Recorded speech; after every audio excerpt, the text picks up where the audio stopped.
financé d'ailleurs par l'UMP. Ben, je préfère que ce soit nous qui distribuons l'argent, plutôt que ce soit les technocrates de Bruxelles qui n'y connaissent strictement rien, et qui, par une tendance naturelle, aident toujours les plus gros, madame, et vous savez bien pourquoi.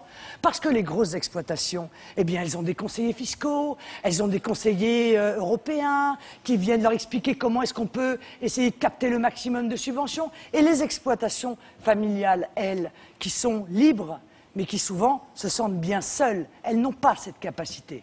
Alors, arrêtons les technocrates, reprenons la maîtrise de notre politique agricole et nous ciblerons non seulement beaucoup mieux les aides qui doivent être attribuées, mais surtout nous arrêterons ce qui détruit l'agriculture. La concurrence déloyale des produits étrangers, la concurrence déloyale qu'on continue à accélérer. Il y a encore eu dernièrement un accord passé avec le Maroc pour augmenter de 30 à 70% les importations de fruits et légumes marocains.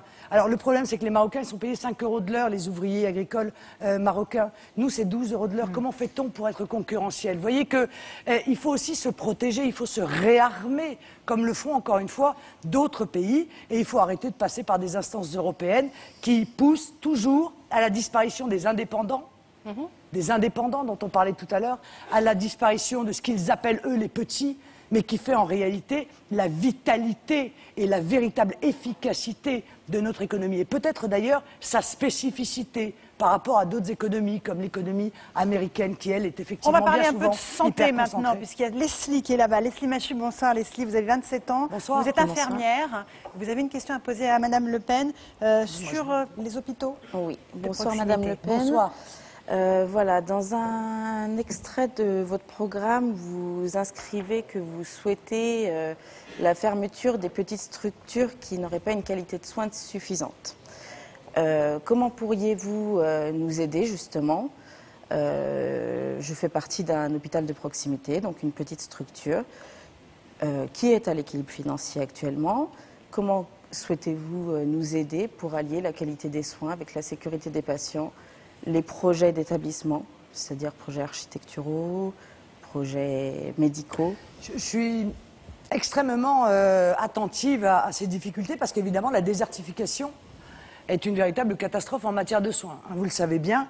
Alors moi je ne vais pas vous raconter d'histoire et vous savez aussi parce que vous êtes une professionnelle. C'est vrai qu'il y a des toutes petites structures qui à un moment donné posaient un problème de sécurité. Celles-là, on ne peut pas les garder. Mais ce n'est pas pour ça que je veux l'hyperconcentration de la même manière que tout à l'heure, c'est-à-dire les immenses structures qu'on a créées dernièrement en supprimant des structures moyennes qui, elles, avaient parfaitement la possibilité de continuer à vivre. Alors j'ai proposé dans mon projet un investissement assez important, parce que c'est 5,6 milliards, pour pouvoir aider à la constitution, au développement des maisons de santé. Quel est l'important pour les gens qui sont à la campagne? C'est de pouvoir avoir des maisons de santé qui réunissent un certain nombre de professionnels et surtout où il y ait un service d'urgence. Parce que c'est ça l'angoisse de beaucoup d'habitants de la ruralité. C'est l'urgence, quand on a des enfants, quand on est une personne âgée. Et je crois que la disparition des services publics progressivement, dont fait partie la santé d'ailleurs, mais pas seulement, on ferme les gares, on ferme les collèges, pareil, on fait des immenses collèges, hein, on les met ensemble, on ferme des écoles, on ferme des bureaux de poste, on ferme des structures hospitalières, tout ça entraîne une désertification de la ruralité et une hyperconcentration qui est exactement le contraire de ce qu'on devrait faire. Pourquoi? Parce que la République française, c'est aussi l'égalité entre les citoyens. Et l'égalité de l'accès aux soins, l'égalité de l'accès au transport, l'égalité de l'accès à la justice, on a aussi fait disparaître les tribunaux d'instance, l'égalité de l'accès à la scolarité, ça fait partie des devoirs et ça fait partie de l'obligation qui pèse sur les responsables politiques. Alors il va d'abord falloir, madame, desserrer le numerus clausus. Il faut 10 ans pour former un médecin, donc il y a quand même un temps de... Alors donc, madame, vous êtes en train de me dire que ceux qui nous ont gouvernés depuis un certain nombre d'années n'ont donc pas vu ce que tout le monde avait vu, à savoir qu'on allait manquer de médecins. Ça fait plusieurs années qu'on manque de médecins. On va d'ailleurs les chercher à l'étranger. Eh bien, malgré cela, on continue à empêcher nos étudiants français de devenir médecins. On dit, Il n'y a pas plus de 3000 étudiants qui pourront devenir médecins. Eh bien, effectivement, madame, si on avait eu des gens compétents, il y a déjà un certain nombre d'années, ils auraient desserré le numerus clausus. Et aujourd'hui, nous n'aurions pas de pénurie de médecins, qui fait que nous sommes obligés d'aller en chercher à l'étranger. Bon. Plus il y aura de médecins, plus leur condition de travail, d'ailleurs, sera facilitée. Vous savez que bien souvent, en campagne, les médecins ne veulent pas y aller parce que c'est une charge de travail qui est considérable. Enfin, là, on parle des médecins. Moi, je suis quand même axée plus sur le paramédical. Mais vous êtes infirmière libérale ? Non, je ne suis pas infirmière libérale. Je suis infirmière en USLD et en hospitalisation à domicile. Je crois que la solution, madame, c'est celle-là. La solution, ce sont les maisons de santé. Il n'y a pas assez de médecins en ville pour pouvoir avoir... Il n'y a pas assez de médecins en ville, de médecins traitants. C'est pas possible de faire comme ça. Ben oui, madame, il n'y a pas assez de médecins traitants. Il va falloir conclure, une fois, madame Le Pen. Comme je ne suis pas au pouvoir, on arrive au terme de cette émission. Et qu'il y a 10 ans, si j'avais été au pouvoir, j'aurais certes été bien jeune, mais j'aurais immédiatement desserré le numerus clausus. C'était votre père qui aurait permis de former plus de médecins. Eh bien, il faudra le faire de la manière la plus urgente qui soit.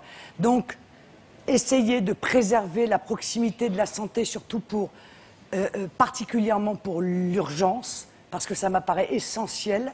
Je suis désolée, mais quand on a des enfants en bas âge, aller s'installer dans un endroit où on sait qu'on est à 20 ou 30 km d'un service d'urgence, eh ben ça participe du critère pour déterminer l'endroit où l'on va s'installer. Donc, on va aggraver, si l'on continue comme cela, la désertification, pour attirer à nouveau des Français dans la ruralité.